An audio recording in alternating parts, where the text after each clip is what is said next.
I travelled the length and breadth of this country. I did meetings in every major city.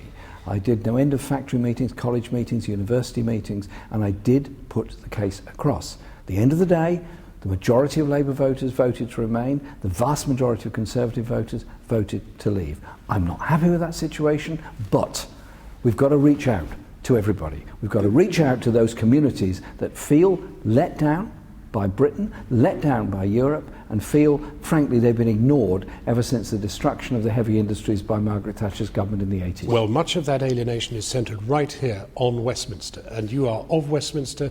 You made your plea. You, like David Cameron, failed. He's resigning. Are you? No, I'm carrying on.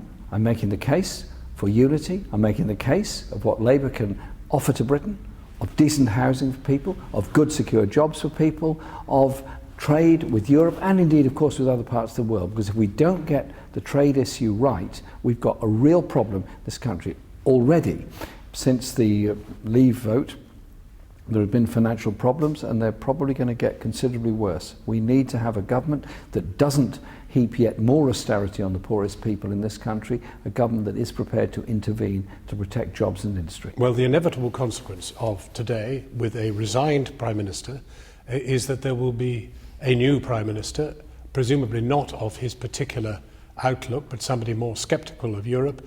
The question then is, should there be a general election? Are you calling for a general election? I think the issue will come up after the election of the new Tory leader. They may well decide to call an election. That will be... Yeah, but are you pressing for one? I mean, shouldn't the British people...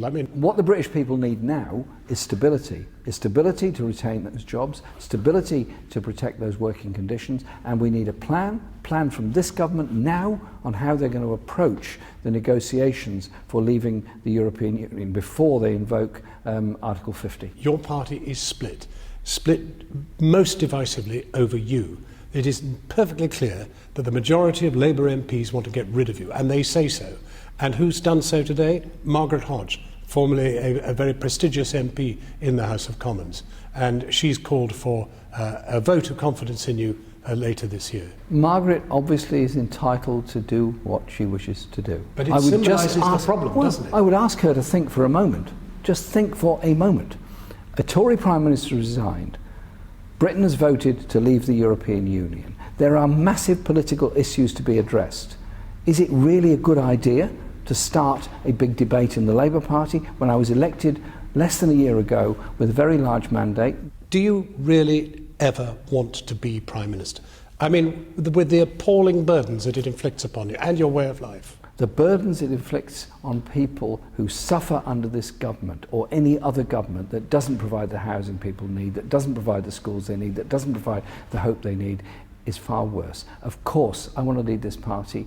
I want to lead this party in order to put forward an alternative and lead this party to win an election. I haven't heard the phrase, I want to be Prime Minister. Well, you first heard it now. Of course I want to be. No, say it. I've just said it to you, okay?